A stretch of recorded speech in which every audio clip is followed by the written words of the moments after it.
Sir भले ही result पे लिखा है 2013। ठीक है, ठीक है सर, धन्यवाद। चलिए। देखिए, आप लोगों को कहा गया था कि कुछ कहानियाँ पढ़िए, है ना? कुछ कविता पढ़िए, मन करे तो कुछ उपन्यास ही पढ़िए। स्क्रीन दिख रहा है, ठीक है? ये हिंदी समय किसके द्वारा संचालित किया जाता है? तो नीचे लिखा हुआ है यूनिवर्सिटी का नाम, महात्मा गांधी अंतर्राष्ट्रीय हिंदी विश्वविद्यालय। कहाँ है ये? कुछ साथी हो सकता है कि यहाँ से पढ़े भी हों। सर महाराष्ट्र, वर्धा में है। वर्धा, महाराष्ट्र। वर्धा में, ठीक है? तो देखिए, जिनको कहानियाँ पढ़नी है, आप यहाँ कहानी पर क्लिक करेंगे। आप अपने फ़ोन में भी खोलेंगे तो दिखेगा, ऐसा नहीं कि नहीं दिखेगा। उम्मीद करते हैं कि आप स्क्रीन पर ध्यान रखेंगे, है ना? तो ये आपका है, कहानी पर क्लिक किए और नीचे आ जाएगा कि भाई लेखक का क्रम अ से लेकर ग तक है ना? आपको किसी की कहानी पढ़नी है तो नीचे यहाँ दिया भी हुआ है, पूरे के पूरे लेखकों का नाम दे दिया है। या तो आप यहाँ से देख लीजिए, या फिर मान लीजिए कि आप चाहते हैं च नाम के किसी लेखक को पढ़ लिया जाए, ठीक है?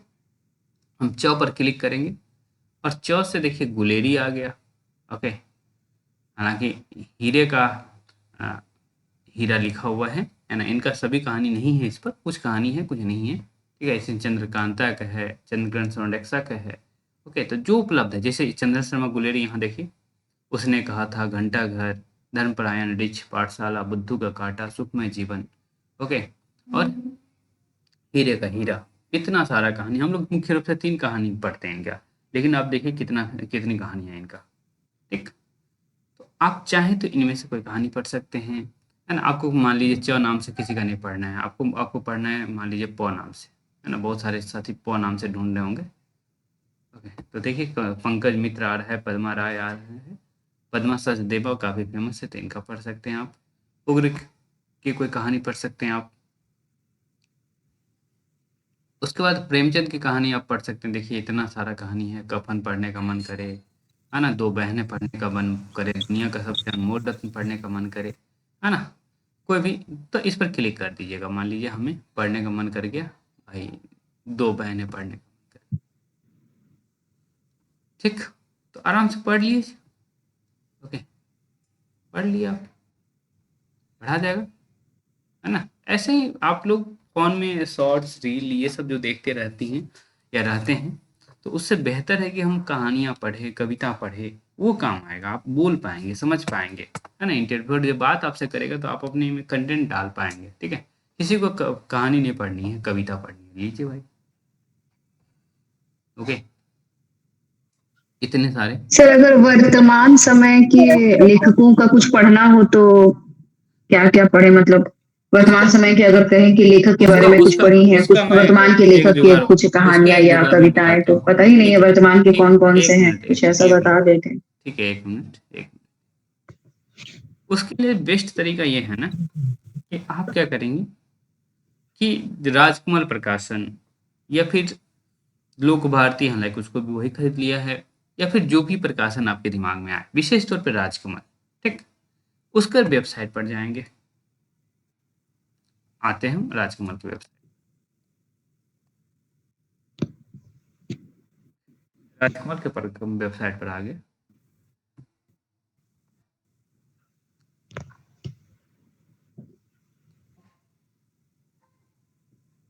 बहुत सारा प्रकाशन है, विशेष राजकमल, चूँकि जो भी रिनाउंड राइटर होते हैं, वो राजकमल में अपने आप को पब्लिश करवाना चाहते हैं, इसीलिए राजकमल को मैं चूज़ कर रहा हूँ।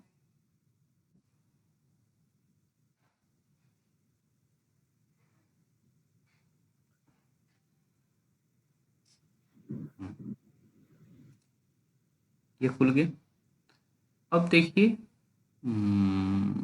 आपको पहली बात तो देखिए, इतने सारे प्रकाशन को ये खरीद के रखा है। राजकमल, राधा कृष्ण, लोक भारती, ये समर्थक या जो भी लिखा हुआ है ना? उसके बाद अक्षर प्रकाशन को भी रखा है, ठीक है? तो बहुत सारे प्रकाशन को खोज रखा है। आप देखेंगे कि भाई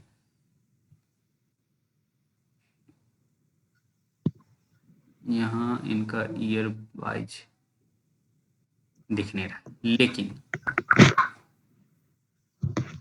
अम,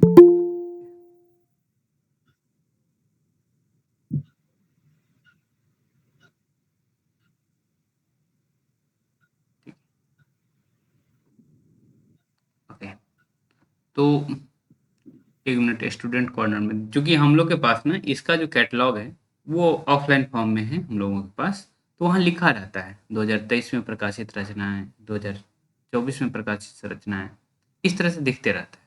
तो वहाँ से तुरंत आइडिया लग जा रहा था कि भाई हमें इस चीज़ को पढ़ लेना चाहिए।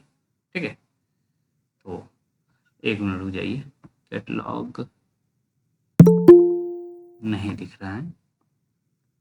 चलिए मैं एक काम करूँगा ना, अभी तो नहीं, लेकिन एक काम ये करूँगा कि हमारे पास मेरे पास है भैया, मैं आपको भेज दूंगी। हाँ, यदि आपके पास कैटलॉग है तो बहुत अच्छी बात है, तो वो मुझे भेज दीजिएगा। तो वही रिसेंट में जो लिख रहे हैं, है ना, चाहे ऋषिकेश सुलभ हों, चाहे संजीव हो, वो भी आजकल लिख रहे हैं, बद्री नारायण हो, अखिलेश हो, लिख रहे हैं, है ना, शिव मूर्ति हो। सर क्वेश्चन था, हाँ बोलिए। पूछ सकते हैं सर? जैसे कि छायावाद युग क्यों नाम पड़ा गया है, इसके पीछे जो फैक्ट होता है उसके लिए कैसे पढ़े, कहाँ से पढ़े? ओके, छायावाद को पढ़ने के लिए भाई देखिए, वैसे तो नामर संख्या सर थोड़ा साहित्य। म्यूट कर लीजिए, म्यूट। वैसे तो कहूँगा कि भाई नामर सिंह की किताब पढ़ लीजिए, छायावाद नामक जो आलोचनात्मक पुस्तक है उनकी, है ना। लेकिन बेहतर, सर सुनाई नहीं दिया सर, सॉरी। मैं ये कह रहा हूँ, मेरी आवाज़ जा रही है ना? जा रही है। बिल्कुल सर आ रही है। तो मैं कह रहा हूँ कि आप तो या तो छायावाद नामक पुस्तक पढ़ लेंगे नामर सिंह वाली। सर जैसे कि हिंदी साहित्य के ही पीछे जैसे कि बहुत सारे फैक्ट्स होते हैं ना कि आदिकाल क्यों नाम दिया गया, इसके पीछे फैक्ट। ओके, तो बेहतर, सर जैसे कि पंचमेल खिचड़ी क्यों बोला गया, तो इसके पीछे एक फैक्ट होता है सर। हाँ, तो वही वही लॉजिक आपको जानना पड़ेगा। यदि आपके मन में ये जी हाँ प्रश्न है, सर। गूगल पे भी कर लिया करिए, है ना, कि भाई कबीर की अच्छा। भाषा को पंचमेल खिचड़ी क्यों कहते हैं, है ना। हाँ बताइए। तो क्यों कहते हैं, कहने के पीछे, है ना, बताइए, कोई है जो बता पाएंगे? हाथ उठाइएगा, बोलने मत, बोलना मत। कबीर, हाँ सर। तो ठीक है, जैसे हाथ कि उठाइए। कबीर कबीर ठीक है, जिनको बोलना है वो हाथ भाषा उठाइए। में बहुत सारे मतलब अलग अलग भाषाएं बस ज्यादा यही लिखते थे यही इसके। कारण है कि भाई अलग अलग भाषाओं का प्रयोग करते हैं। अंजू, और कोई एक हाँ, क्वेश्चन है? आचार्य रामचंद्र शुक्ल के द्वारा। सर यही है कि कबीरदास जी जो है वो कई जगहों पे घूमने जाते थे, जगह जगह पे घूमे हैं, और वहां पे जो भी कई सारी भाषाएं, चाहे पंजाबी हो, खड़ी बोली हो, इस तरह की कई भाषाओं का मेल से वो अपने दोहा में लिखते हैं, जिसके कारण उन्हें पंचमेल खिचड़ी कहा जाता है, बस उनकी भाषा को।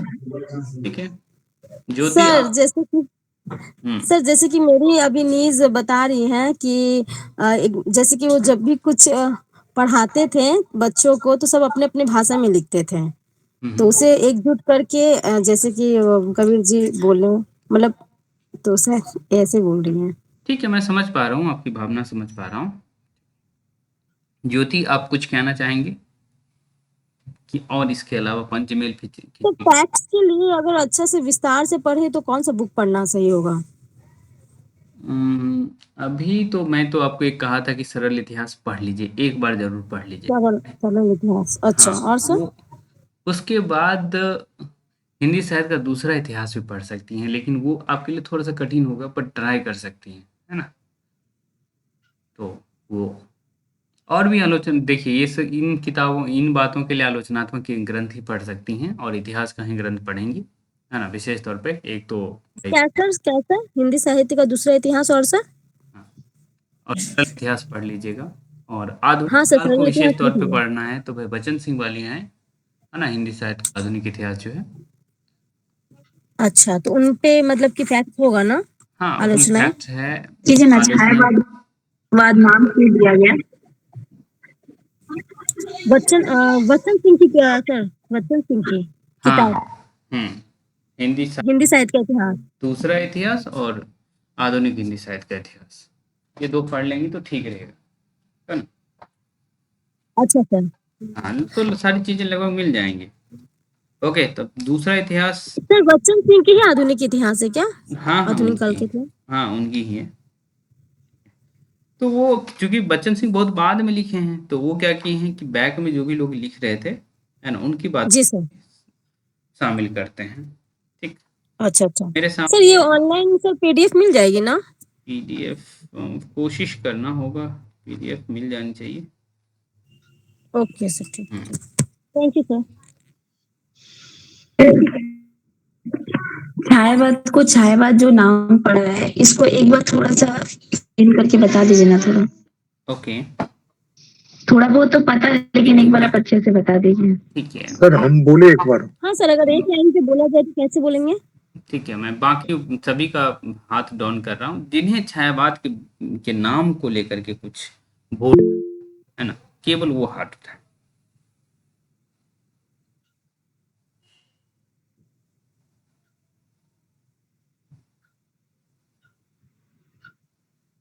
केवल 2 नाम उठा है, तो ज्योति आप बताइए, उसके बाद राहुल भी बताएंगे।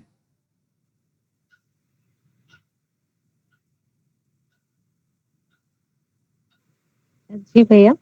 तो छायावाद का नामकरण, जैसे छायावाद की सीमा की बात की जाए, समय सीमा की, तो समय सीमा कुछ विद्वान जो है 1918 भी मानते हैं, कुछ विद्वान 1920 भी मानते हैं, और दोनों के पीछे अपना अपना एक तर्क है। जैसे 1918 में प्रसाद की रचना झरना, जो झरना है वो प्रकाशित हुई थी, और इसी से छायावाद की शुरुआत मानी जाती है।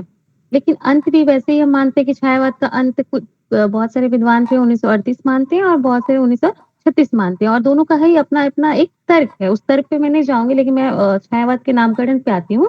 तो 1920 में मुकुटधर पांडे द्वारा जो है एक लेख लिखी गई थी। उस लेख का नाम था हिंदी में छायावाद, जो श्री शारदा पत्रिका जो जबलपुर से प्रकाशित होती थी, इसमें ये पत्रिका जो इस पत्रिका में ये लेख छपा था, और उसमें जो है छायावाद शब्द का प्रयोग जो है सबसे पहले मुकुटधर पांडे ने किया था।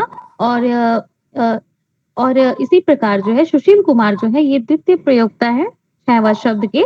इन्होंने भी जो है छायावाद शब्द का प्रयोग किया था, और इन्होंने भी जो निबंध या लेख कह सकते हैं जो लिखा था, उसका नाम था हिंदी छायावाद, जो 1921 में प्रकाशित हुई थी सरस्वती पत्रिका में, है ना। और जो मुकुटधर पांडे ने जब इस लेख को लिखा था, उस लेख की कुछ पंक्तियां हैं, मैं बोलना चाहूंगी। उन्होंने उसमें लिखा था कि मेरी समझ में नई शैली की कविताओं में भाव नहीं अपितु भावों की छाया मात्र प्रतीत होती है, जिन्हें पकड़कर पाठकों को हृदय गम करने में कठिनाई होती है। अन्यथा मैंने नई शैली की कविता के लिए छायावाद शब्द का जो है प्रयोग किया था। यानी इन्होंने इसमें रहस्यवाद को इन्होंने कहीं ना कहीं रहस्यवाद शब्द का प्रयोग किया था छायावाद के संदर्भ में। और सुशील कुमार ने अस्पष्टतावाद शब्द का जो है छायावाद के संबंध में जो है प्रयोग किया था। ठीक है, रचना आप कुछ बोलेंगी? हाँ जी सर, हेलो सर, मेरी आवाज जा रही है?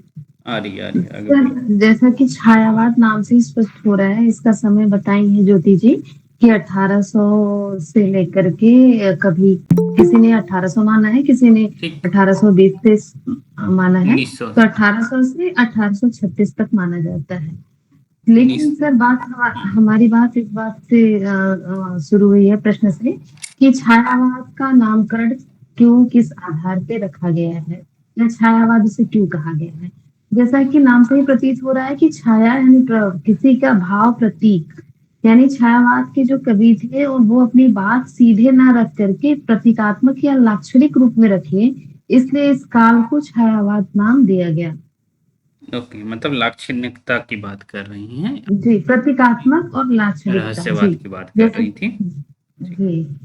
राहुल, आप कुछ कहना चाहेंगे? जी सर, ठीक है, बोलिए। इस छायावाद का समय सीमा जो है सर समय 1918 सीमा से हमें कोई मतलब नहीं है, हमें बताइए क्यों पर। जी सर, इस काल में जो है सर सब इसमें छायावाद शब्द में ही रोमांटिसिज्म का प्रभाव है। और यह इस दौर के जितने भी कवि है वो सर स्वयं को अहम में रख के केंद्रित करके कविता वगैरह लिखा लिखा करते थे। इसलिए इस युग का नाम सर छायावाद पड़ा है। ठीक है, तो देखिए, छायावाद पर ना सबसे अच्छा जो लिखे हैं वो नंद दुलारे वाजपेयी, नामवर सिंह लिखे हैं, लेकिन कहीं ना कहीं नामवर सिंह उस समय जब लिख रहे थे थोड़े कम एक्सपीरियंस थे वो। ठीक है, ये शुक्ल जी ही लिख रहे थे, तो वो जल्दी, तो चूंकि आप जानते हैं कि भाई शुक्ल जी का जो टाइम पीरियड है लगभग लगभग छायावाद का ही टाइम पीरियड है। ओके, जिस पुस्तक की आप बात कर रहे हैं उस पुस्तक का प्रकाशन भी आप देखेंगे तो छायावाद के एंड होने से पहले ही वो प्रकाशित हो रही है ना, हिंदी साहित्य का इतिहास।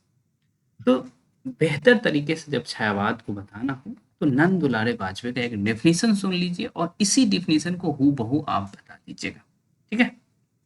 यदि चाहें तो आप लिख भी सकते हैं।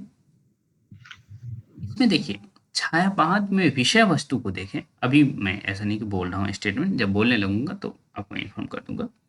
छायावाद की विषय वस्तु को आप जब देखेंगे ना तो उसमें आप ऑब्जर्व करेंगे कि दोनों शामिल है। कौन कौन शामिल है? तो मनुष्य भी शामिल है और प्रकृति भी शामिल है।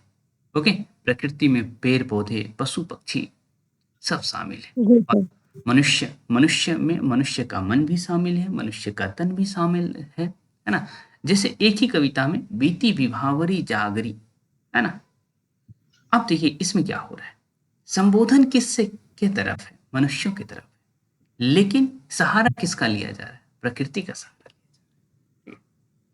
एक साथ दोनों को साधा जा रहा है, मनुष्य और प्रकृति को भी शामिल किया जा रहा है एक साथ। इसलिए नंद दुलारे बाजपेयी का अब कथन सुनिए। मानव अथवा प्रकृति के सूक्ष्म किंतु व्यक्त सौंदर्य में आध्यात्मिक छाया का भान मेरे विचार से छायावाद की सर्वमान्य व्याख्या हो सकती है। तो आप कहेंगे कि भाई मानव तथा प्रकृति के सूक्ष्म किंतु व्यक्त सौंदर्य की छाया हम पूरे के पूरे छायावादी रचनाओं में देख पाते हैं। इसीलिए इस काल का सर आवाज कट रही है, कुछ मुझे कट रही क्या? आवाज मेरी कट कट के आ रही है सर आपकी। सर रिकॉर्डिंग मिल जाएगा ना इसका? हाँ मिलेगा मिलेगा, आराम से लिख लेंगे। ठीक है। तो बाकियों को भी मेरी आवाज कट के जा रही है क्या? नहीं सर, आ रही है। नहीं सही आ रही है सर, कोई दिक्कत नहीं। ठीक है, सर कोटेशन एक बार रिपीट कर हाँ दीजिए। कोटेशन में रिपीट कर रहा हूँ। देखिए, मानव अथवा प्रकृति के सूक्ष्म किंतु व्यक्त सौंदर्य में आध्यात्मिक छाया का भान हो रहा है। बातचीत करने के संदर्भ में बोलेंगी तो आप इसी तरह से बताएंगी, मनुष्य अथवा प्रकृति के सूक्ष्म किंतु व्यक्त सौंदर्य में आध्यात्मिक छाया, है ना, जो आप रहस्यवाद कह रही थी। ओके, तो वो शब्द कैच कर ले रहा है आध्यात्मिक। और दूसरी बात, जब आप लाक्षणिकता की बात कर रही थी, ज्योति और रचना, आई थिंक जब इन दोनों को मिला दिया जाए तो आध्यात्मिक को आप रहस्यवाद से जोड़ सकते हैं और छाया को आप कहाँ से जोड़ सकते हैं? लक्षणा से जोड़ सकते हैं, जो सुगली दोनों बात कहते हैं, आप जान रहे हैं, ठीक है। तो होगा कि ये डिफिनेशन हम बताएं कि भाई मनुष्य मतलब मानव अथवा प्रकृति के सूक्ष्म किंतु व्यक्त सौंदर्य का आध्यात्मिक छाया छायावाद में देखते हैं। लगभग सभी रचनाओं में ये चीज आप देख पा रहे हैं, तो आराम से बता ले जाएंगे। और यहाँ आपका प्रकृति और मानव दोनों नहीं छूट रहा है। ओके, उम्मीद करेंगे कि भाई ये चीज बता करके आ जाएंगे।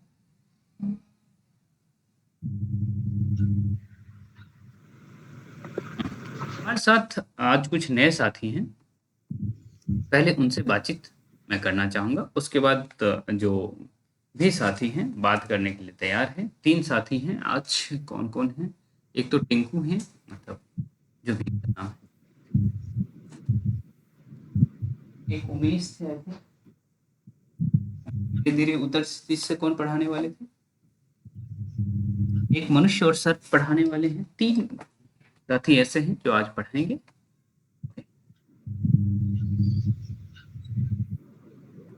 चलिए, तो सबसे पहले मैं बात करूंगा, आज साथी हैं हमारे साथ उनसे, और निधि निधि बात करेंगी आज। पढ़ाना नहीं, आज सामान्य तरीके से मैं आपसे बातचीत करूंगा। क्या तैयार है निधि?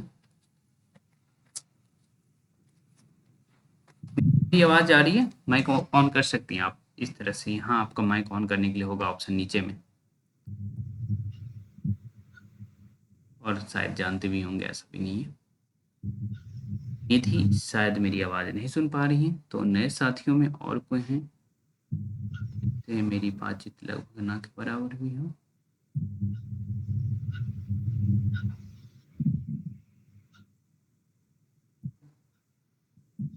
नीलू, हालाँकि आप जी सर।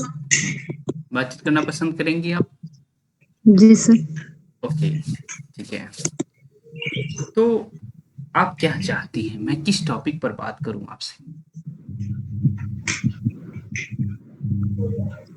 सर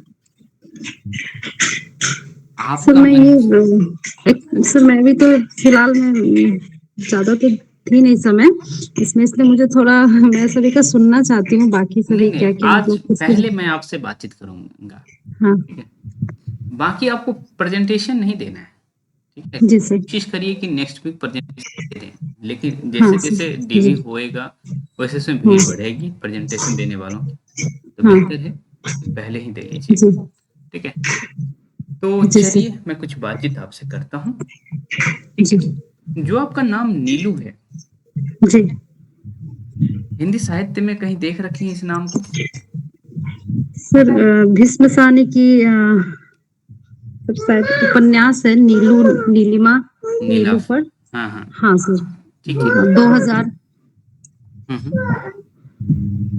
हाँ सर, ये सर मैं पढ़ी नहीं हूँ, लेकिन उनकी ये रचना मैंने जब मैं ये देखी थी तो था इसमें। ओके, कोई बात नहीं। अभी मैं एक और चीज़ मेरे माइंड में है, देख रहा हूँ वो चीज़ है कि नहीं इसमें। मुझे समय दीजिएगा। हाँ, क्योंकि कभी एक रचना प्रश्न किसी और से भी बन सकता था, धीरे-धीरे उत्तर-सीधी जैसे जो आज पढ़ाएँगे उनसे भी बन सकता था, लेकिन कोई बात नहीं, आपके यहीं से आ जा रहा है। एक रचना है मेरा परिवार, किसका है नीलू? मेरा परिवार। हुँ? सर अभी तो याद नहीं आ रही मुझे। बहुत अच्छे से आप याद कर लीजिएगा। पता नहीं जैसे ही आपका नाम आया ना नीलू मेरे सामने, है ना? मैं तुरंत वहाँ पहुँच गया, ठीक जी है? सर। मेरा परिवार पर पहुँच गया और वहाँ एक जानवर का ज़िक्र है जिसका नाम ही नीलू है। ओके, जैसे सर। गेंद नाम सुन रखी होंगी, हाँ हाँ जी वैसे सर। ही एक चरित्र नीलू भी है। तो जा कर के जी। आप नीलू को ज़रूर पढ़ लीजिएगा। मेरा परिवार किसका है? तो महादेवी वर्मा का है, ख़्याल रखिए, ठीक है? महादेव जी। तो नीलू आप प्लीज़ उसको पढ़ लीजिएगा, जी सर। क्योंकि भाई सर आप मेरा परिवार कहानी है सर। नहीं, नहीं, वो आप संस्मरणात्मक रेखा चित्र के अच्छा। अंतर्गत हैं। अच्छा। ओके, जी सर। महादेवी का है और बहुत हम्म, बाद में प्रकाशित है, 1972 का है। जी। इसमें बहुत सारे पशु पक्षियों का वर्णन है। हालाँकि ये जी। धीरे-धीरे उत्तर क्षितिज से जो प्रस्तुत करती हूँ उनके लिए था, पर कोई बात नहीं, बातचीत होते रहे, कहीं से भी हो, कोई दिक्कत नहीं। ओके, चलिए। कभी आप रामायणी पढ़ने की कोशिश की हैं? सर कॉलेज में ही ये पढ़ी थी, और मास्टर्स में भी शायद, नहीं मास्टर्स में, कॉलेज में ही पढ़ी हूँ। अच्छा, ओके। तो वहाँ जो नायिका है श्रद्धा, जी। तो उसके रूप सौंदर्य का वर्णन करने के लिए एक पंक्ति प्रयोग करते हैं।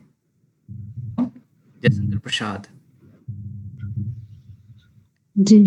ख्याल है कुछ आपके नाम से जुड़ा हुआ है। नील परिधान बीच सुकुमार, जी। हाँ जी सर। मृदुल अधखुला अंग, जी। लाखों ज्यों बिजली का फूल, हम्म, मेरे बीच गुलाबी रंग। जी सर। तो ख्याल से इसको भी आप याद कर लीजिएगा ना। जी। तो आप लिख लीजिए, नील परिधान जी। बीच सुकुमार, रहा मृदुल अधखुला अंग, खिला हो ज्यों बिजली का फूल मेघ वन बिच गुलाबी रंग। जी सर, मैं इसको लिख लूंगी। ठीक है। तो कमायनी जब आप पढ़ रही थी, कौन सा सर्ग पढ़ना था आपको नीलू? सर श्रद्धा और ईरा। मेरे ख्याल से जो ये पंक्ति मैंने आपको बताया वो श्रद्धा सर्ग। सर ये श्रद्धा सर्ग में है। जी सर। हाँ, तो श्रद्धा सर्ग पर थोड़ा काम करिएगा क्योंकि श्रद्धा सर्ग जी फेमस है। ओके, जी अब समझिए बिजली के फूल लिख सकता है कोई लेखक, तो भाई ये जो बिजली, आकाशीय बिजली है, वो जब चमक रहा है उसका वर्णन कुछ इस तरह से कर रहा है, जी। खिल रहा ज्यों बिजली का फूल मेघ में, है ना, मेघ वन बिच गुलाबी रंग, मेघ वन में बिजली का फूल खिल रहा हो। ओके, चलिए ठीक है नीलू, और थोड़ी जी। आपकी बात, आपसे बातचीत। कहाँ से है नीलू आप? सर मैं सिलीगुड़ी से हूँ, सिलीगुड़ी। दार्जिलिंग डिस्ट्रिक्ट। ओके, उधर भी चाय की खेती होती है खूब? जी सर, इधर इधर होती है सर। ओके, इधर मतलब पास में आपके जो डुआरस एरिया है उधर सर, उस तरफ होती है। और ओके, तो कोई ऐसी रचना वचना है जो में लिख कर रख कर के लिखा गया हो? मुझे नहीं याद है, आप बताएंगी तो मुझे ये अभी नहीं पता। कुछ ऐसी बात आपके ध्यान में आया हो कभी? नहीं सर। कहाँ से पढ़ाई हुई आपकी नीलू? तो मैं उत्तर बंगाल विश्वविद्यालय से मास्टर्स की हूँ। अच्छा, एनबीयू से? हाँ जी, और सिलीगुड़ी कॉलेज से मैंने अपना ओके, कब की है बीए किया। आपका ये जो सर मैं ये 2013 में मैंने बीए किया है और 2016 में मास्टर्स किया है। उसके बीच में मैंने 14 में बीएड किया था, मास्टर्स से पहले ही। ओके, ठीक है, चलिए। एनबीयू, अभी सुशील भैया वहीं हैं। अच्छा, शायद वो आप जब थी वहाँ, शायद वहाँ वो नहीं थे। हाँ सर, उस समय तो नहीं थे। हाँ। अच्छा, अब तक बहुत सारे कवियों को आप पढ़ी होंगी? जी सर। तो पढ़े हैं, तो कौन सबसे आपको अच्छे लगे हैं? सर निराला की कविता और नागार्जुन और मतलब कह लें तो छायावाद और प्रगतिवाद। हाँ सर, छायावाद और प्रगतिवाद और आगे की निराला कविता भी। हाँ निराला की कौन सी कविता रखी हैं आप? सर, तोड़ती पत्थर और भिक्षुक। ओके, तोड़ती पत्थर के बारे में थोड़ी बात कीजिए हमसे, ये क्या है उस तोड़ती पत्थर कविता? सर तोड़ती पत्थर कविता उनकी प्रगतिशील कविता है। उन्होंने एक ऐसी नायिका का वर्णन किया है अपनी कविता में जो एक पथ पे पत्थर तोड़ रही है और उसके सौंदर्य का वर्णन किया है, लेकिन वह सौंदर्य दूसरी जो नायिका का जो कवि करते उस तरह नहीं है, वो भिन्न है। क्या है, कुछ बताइए, कैसा, कुछ पंक्ति मुझे बताइए, कैसे भिन्न है?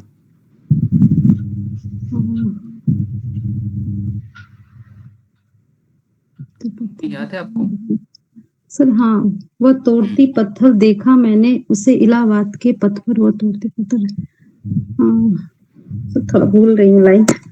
श्याम तन श्याम बांधा यौवन, नत नयन प्रिय कर्म रत मन, गुरु हाथ करती भार भार, है ना? ऐसा ही है। जी। तो ये नायिका जो है, जिस नायिका को देख रही हैं आप, है ना, उसका वदन क्या है? श्याम तन है, श्याम रंग का है। जी। लेकिन नायिका की स्थिति अभी युवती है, वो भर यौवन, लेकिन नत नयन, आंखें झुकी हुई है, पर जी प्रिय कर्म रत्न, सौंदर्य कैसे है? कर्म से है, न कि बदन कर्म से, से यौवन से नहीं है। ठीक? ऐसे अलग जी है ना, जो कर्म का सौंदर्य जिसकी बात करते हैं, वो निराला के यहाँ भी दिख रहा है आपको तोड़ती पत्थर में, और भी जी आए हैं, है ना? जहाँ आप देखते राम की शक्ति पूजा में राम काम कर रहा है। जी चलिए, कुछ बातें और करनी है। निधि जी आप चुरी। चलिए, मैं कुछ शब्द बोल रहा हूँ, आपको बताना है कि ये कौन सी संज्ञा। जी सर। शब्द हमारा ये है आपा, सर भाववाचक संज्ञा। अवाचक संज्ञा। किससे बना है यह बुढ़ापा? बूढ़ा ठीक है। क्या बोलेंगे सर? कौन कौन सी संज्ञा है बूढ़ा? सर भाववाचक संज्ञा ही होगा। बुढ़ापा भाववाचक संज्ञा है, बूढ़ा कौन सा? सर जातिवाचक। जातिवाचक। बहुत अच्छी बात। ठीक है, चलिए, मैं पूछ रहा हूँ कि ये जो लज्जा शब्द है, यह स्त्रीलिंग है कि पुल्लिंग है? लज्जा। सर स्त्रीलिंग शब्द। वाक्य बनाइए लज्जा को लेकर के, एक वाक्य बनाइए जिससे मुझे लग जाए कि हाँ।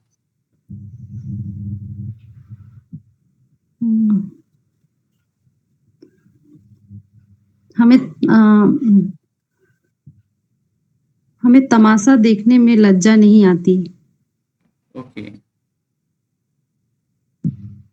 लज्जा नहीं आती। ओके, ठीक है।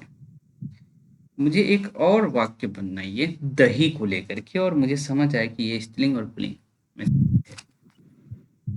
सर लज्जा सबसे। नहीं नहीं, दही दही। दही।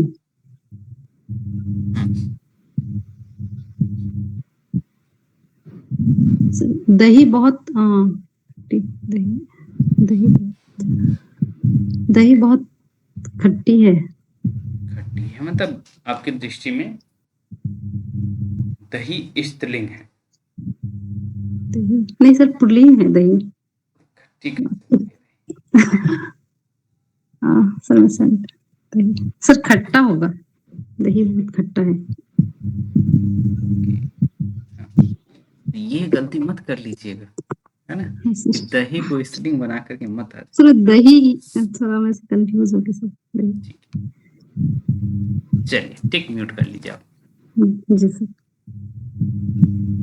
अब हमारे साथ हैं निधि। निधि निधि जुड़ रही हैं अभी तक कि नहीं? हाँ, निधि, मेरी आवाज जा रही है निधि आप तक? संभवतः जा रही होंगी, या तो माइक ओपन करना आप नहीं जानती हैं, या हो सकता है कि भाई जुड़ करके निंद्रा अवस्था में न चले गई हूँ।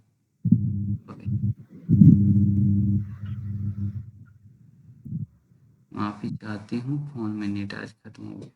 ये भी अच्छी बात है, तो मतलब एक आदमी का कम।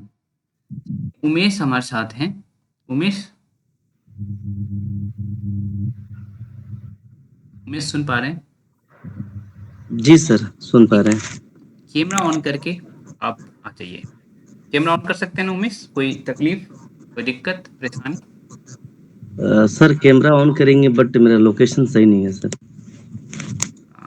यदि आप प्रॉपर कपड़ा पहन रखे हैं तो बाकी लोकेशंस को भूल जाइए, ठीक है? कोई मतलब नहीं है उन सारी चीज़ों, बैकग्राउंड क्या है नहीं है मुझे कुछ नहीं देखना है, सिर्फ आपका फेशियल एक्सप्रेशन। जी सर।